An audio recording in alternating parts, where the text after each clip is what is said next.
Could you shine love out on them? And allow yourself to receive the love that's shining back out on you. Could you remember with me that we are reflections of one another? We're not separate beings.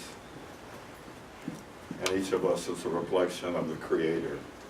And we're very, very, very blessed. I really appreciate the meditation that you brought and the reading that you brought from Science of Mind this morning. It was wonderful. I was thinking about the revelations of the Pope recently, and they're in agreement with everything that you read this morning, that all the paths are blessed and all of the paths are good. We have our concepts of God. And in the greater manifestation of the Eternal One, all of them are appropriate. And so thank you for that reminder this morning. And everything, the meditation, each of the songs that were chosen, they're all just reminding us that we have the power.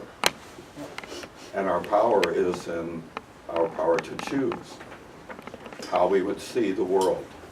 Einstein said there are two ways of living in the world. One way is to live as though nothing is a miracle.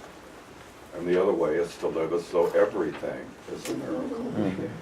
And it's our choice. I think Einstein kind of knew what he was talking about. I think he had some insight. I think he had a connection with a pool of knowledge that's available to all of us, but he had that tap wide open. So when I first came across that as a teenager, like, oh my God, this is what Einstein thinks, that you can live as though nothing is a miracle, or as though everything is. Most of us, I think, are somewhere in the middle. We acknowledge certain things as miracles, and we overlook all of the other stuff that is so miraculous. And I really thank God that we get a chance to gather together once a week to remember what is true as opposed to what is false, and to remember who we are and whose we are. And remember that this power of choice is something that is in operation in each of us every day in every way. Totally agree with Alicia when she talked about how these songs can minister to us throughout the week. I can't tell you how many times the lyrics of the music we start our service with are right in me. Right in me. I can't tell you how many times I'm awakened, like from some slumber of forgetting for a moment. You nod out. You forget how awesome life is and how awesome this opportunity is to just be living life for a while before we return to spirit. And I'll just have come through my brain. I'll release. I let go of whatever it is that causes me to forget that I have every reason to be glad. I told you last time I was here, Raleigh reminded me of it this morning, to turn up the volume on your attitude of gratitude. I've been really doing that. They say a preacher preaches what the preacher needs to remember him or herself. So I find that a lot to be true with me, that something that comes through my mouth on a Sunday will be exactly what I need to remember Monday through Saturday. It'll just keep coming up. So yay God for unity in the city. Yay God for Tim's wife. Timothy had a party yesterday, a garden party at our home, and it was the perfect party. And I made sure that I made a huge barrel of chili for that party. And so I got up this morning, took it out of the refrigerator, put it in the car, and I heard Timothy's wife get up, and there was some hubbub going on. Next thing I know, she's heading out the door, and Tim comes in giggling, talking about Karen heard us getting ready to leave for church, and she ran downstairs and went, "Where's the chili?" Carlos put it in the car. I'm going to go get some. So I think she headed to the car with some Tupperware. Because she said, one thing I know about you, when you take chili to Unity in the City, You tend to bring back an empty pot. Sometimes she'll say to us, don't forget to bring some home for me, but did you remember? Oh, no, it's gone. So I was thinking about Karen this morning, getting up early to take care of herself. And I thought, that's what we all need to do, get up early to take care of ourselves.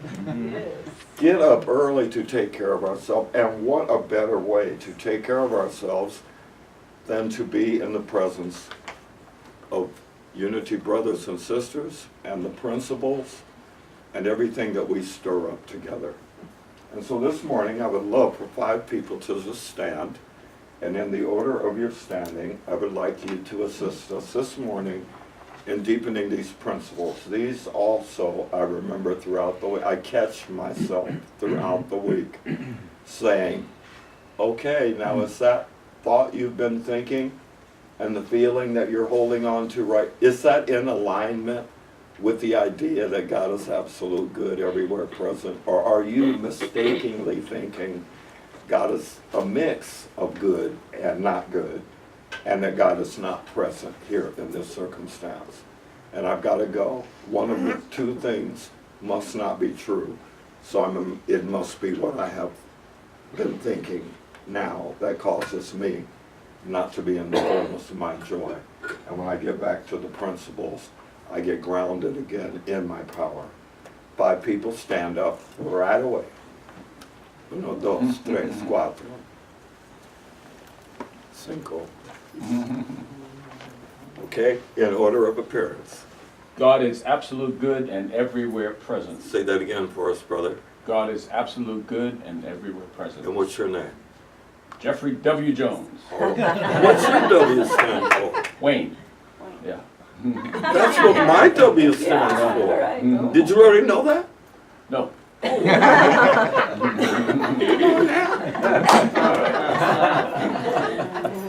Let's all know the first principle together.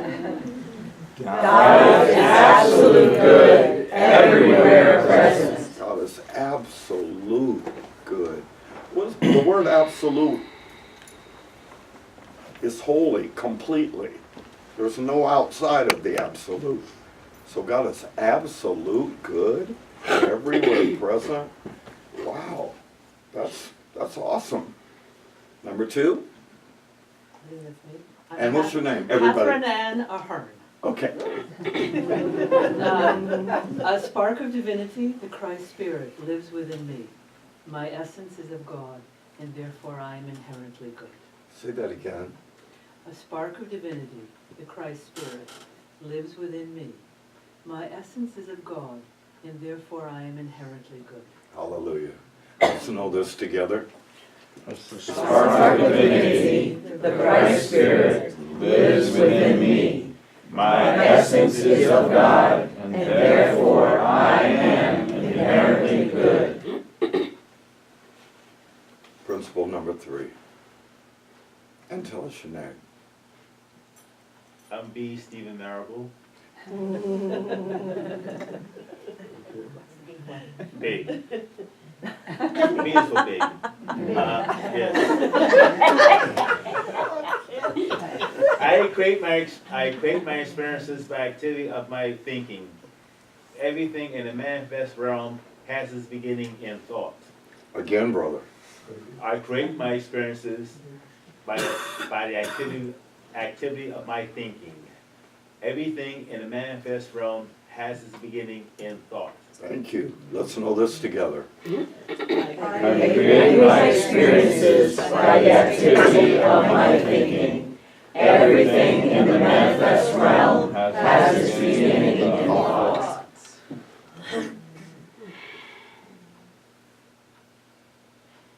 Principle number 4. I'm Esther Hillary Silver. Hi, Esther. Really say that middle name.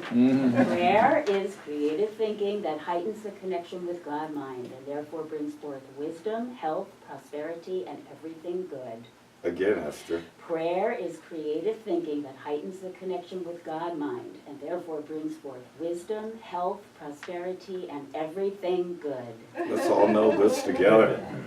Prayer is creative thinking that heightens the connection with God-mind and therefore brings forth wisdom, health, prosperity, and everything good. And principle number 5, and tell us your name. I'm Robert Edward Lash Jr. That sounds like a rich dude. Give me 10,000. Where's your jacket then? Knowing and understanding the laws of life, also called truth, are just the beginning. I must also live the truth I know. Again, please, brother. Knowing and understanding the laws of life, also called truth, are just the beginning. I must also live the truth I know. And together as a community, Knowing and understanding the laws of life, also called truth, are just the beginning. I must also live the truth I know. thank you. Thank all 5 of you for helping us to deepen these 5 principles today. Do we have anyone today here who is here for the first